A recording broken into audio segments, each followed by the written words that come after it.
All right, we are doing negative exponents. We are going to start out with a little, a little refresher. Remember yesterday or this week as we went through, this is 8-73. We have a 2 to the third power times 2 to the fourth power. Remember, this particular one is the product rule, where the exponents, when you multiply them, actually add. So the 3 and 4 are adding together. So when we do this, what is this going to become? It's going to be 2 to the what power? Yes, 7th power. Now, if we were to multiply out 2 to the 7th, what would we have? Get out your calculators. Or you already did it. Go ahead. Go ahead. No. You're not multiplying it 2 times 7. It's 2 times 7 times 7 times 2 times 2 times 2 times 2, 7 times. Yes. No. Yes. 128. Remember, 2 to the 7 equals 2 times 2 times 2 times 2 times 2 times 2. 1, 2, 3, 4, 5, 6, 7 times, right? So when you do that, this becomes 2 times 2 is 4, 2 times 2, 2 times 4 is 8, 2 times 8 is 16, right? 2 times 16 and 32. So then you got 32, and then 2 times 64. Do you see what I'm saying? It goes on and on and on, right? Great. What about B? We've got 2B is 2 to the 8th power over 2 to the 5th power, right? Here you go. Remember, this is the quotient rule, where they're dividing each other, so they're subtracting each other. So what is this going to become? If 8-5 or 2 to the 8th is subtracting 2 to the 5. Yes, Emma. 2 to the 3rd power. But what does it equal now? 2 times 2 times 2 is 8. Okay. Let's take a look at C. Okay. Now remember what we're doing here. We're going like this. We have, yes, what?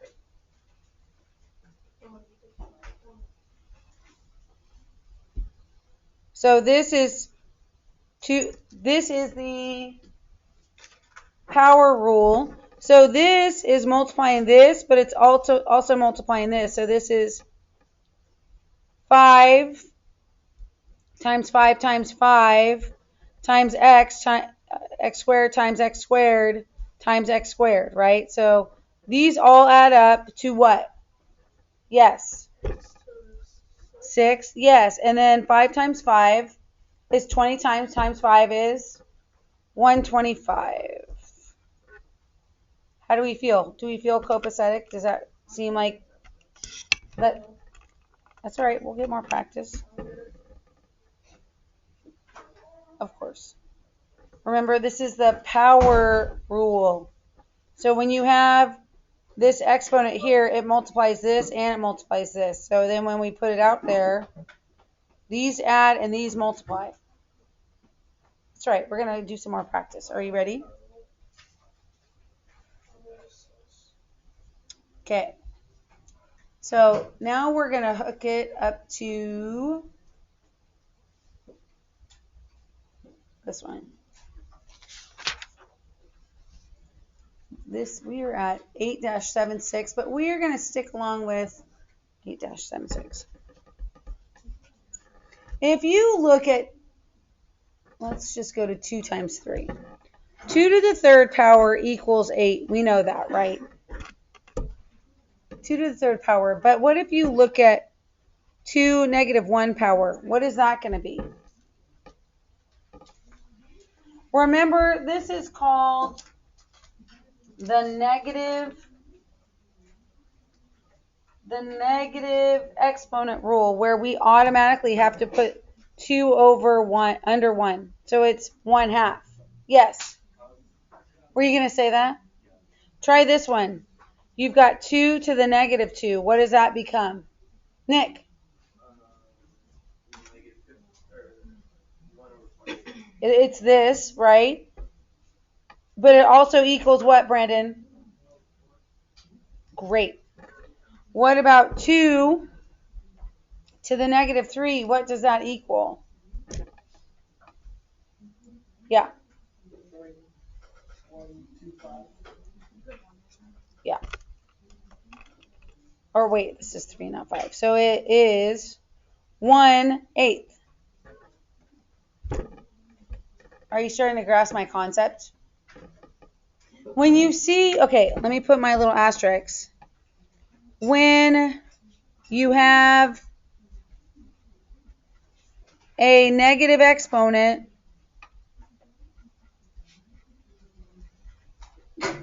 bless you, you put it under a 1 to make it positive.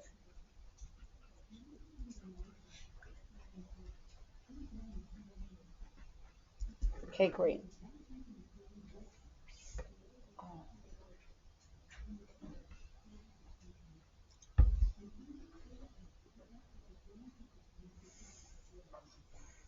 All right, now we're really going to mess with your mind a little bit.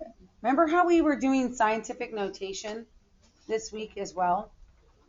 You know, and we're like trying to map out the universe by going 9.23 times 10 to the 20th, and you've got all these miles. Remember that? Great. So that's what we're going to check on next is scientific notation. S. Great.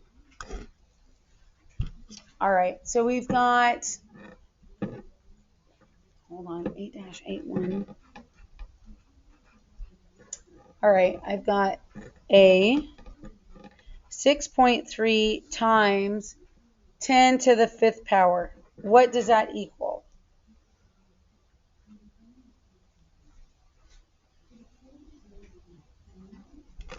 What do you think? Remember, this one is positive, so we're moving it to the right. 1, and then we're going to add 4 zeros. So it's 6, 3, 1, 2, 3, 4. So it's 630,000. Great. What about B? You've got 6 times 10 to the negative 7. For this one, because it's a negative 7, we are taking the decimal point and moving it to the left and adding the zeros that way. So this one is going to be 1, 2, 3, 4, 5, 6. So you'll have 1, 2, 3, 4, 5, 6, I lied, 7. Does that make sense? You're going the opposite. It's like you're going down the negative rabbit hole. Think about the positive being you're going up into the sky, right? This would be 630 feet up. This would be like going below the ground and into, the surface of the earth. So it'd be this many down below the earth, like a negative, right? You would be like, or miniaturized. Have you ever seen a miniature anything where it's like you have this big giant building and then you got to shrink it down to like nothing? And it's like, oh, okay, well, that's something grams of something. You know what I mean? Something really small. Yes, sir. If you have like, say there's 6 to like the negative 3. Yeah, so it would be this. Would they do the same thing where like when you multiply negative numbers? It would be just like this, Camden or Cameron.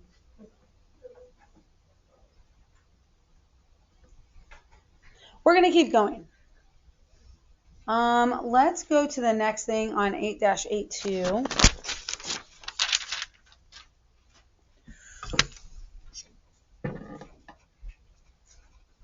Let's look at A. We're at 4.51 times 10 to the negative 2. Okay? I'm going to go to my left 2 places. 1, 2, and our answer is 0.0451.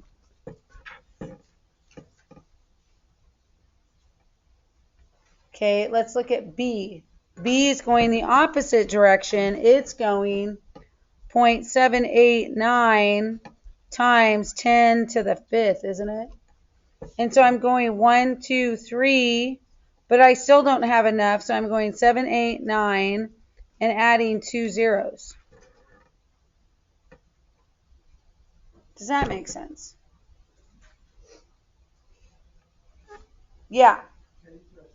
No.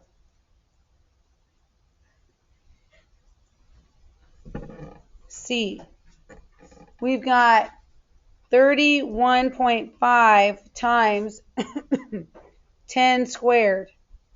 I'm going to go to my right 2 places, 1, 2. So I'm going to have 3150.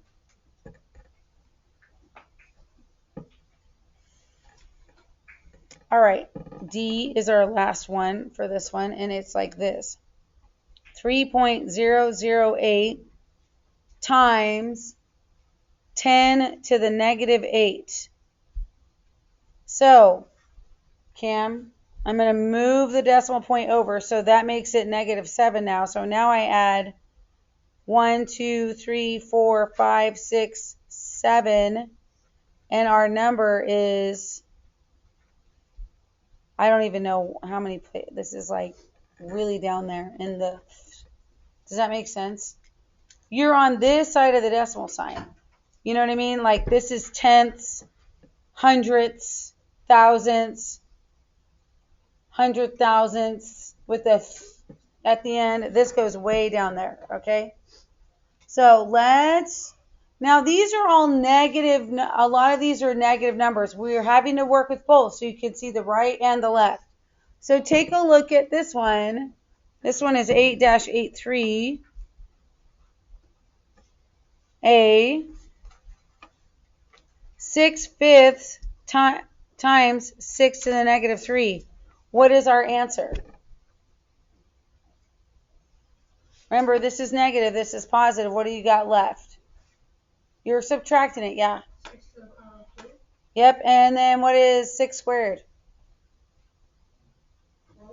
Yeah, 36. Good. Let's look at B. I've got W5 times W2, negative W2. What do I get?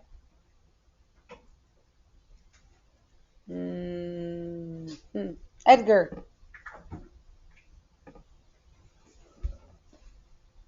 What is 5 minus 2, G? Great. Let's go to C. You've got 10 to the negative 4 times 10 to the 5th. What is your answer? Cambria. It's just 10. Good. What? It's just an understood one, sure. Can you go down the card? Yeah, sorry, dog. Yes, so I'll just put a little ... one. How do you feel about that? Oh, I'm done with that. All right, let's play a little bit more. Now, these are fractions. These are fractions.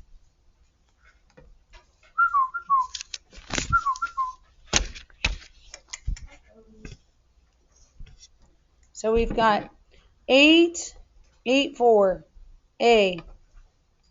You've got 6/3 over 6/5. What does this become?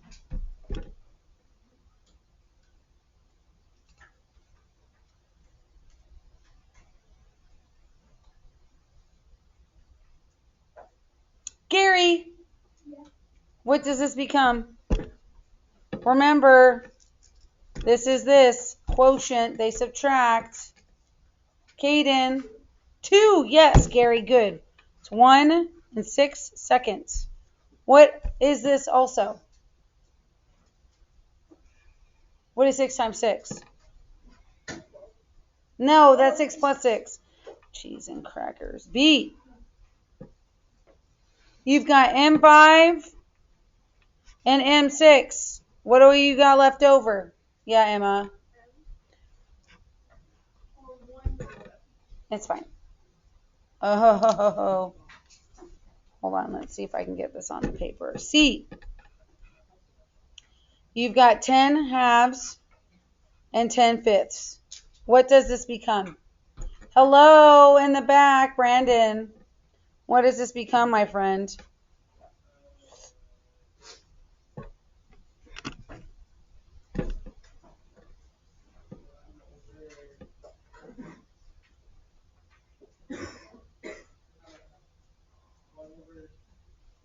Nova. I'm just gonna take a wild guess. Cambria. 10 thirds. So it's also 1 times 10 times 10 times 10. Anybody got that answer? Yeah. Well, that's 10 times 10 is 100. So, yep, good. Thank you. Great. Oh, okay. What time is it? Great. Let's do a small artist person in the room challenge today. Smartest person in the room. I've got C. Oh my gosh. I've got all these people that are saying stuff about themselves that is not okay.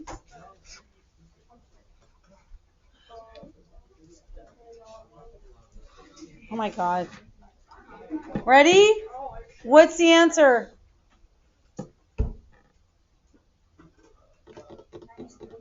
What? 9 is 3.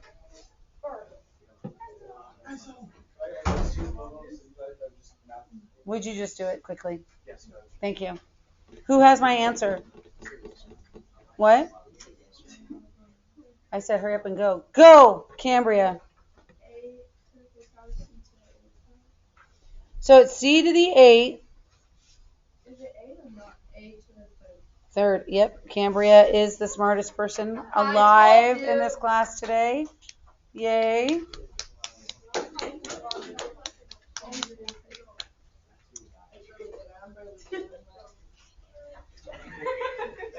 Great. No, it's just a book. You should take a photo of the smartest person in the class. Oh yeah, me. It wasn't you because you didn't answer the question. Literally. It's actually me because I told Cameron.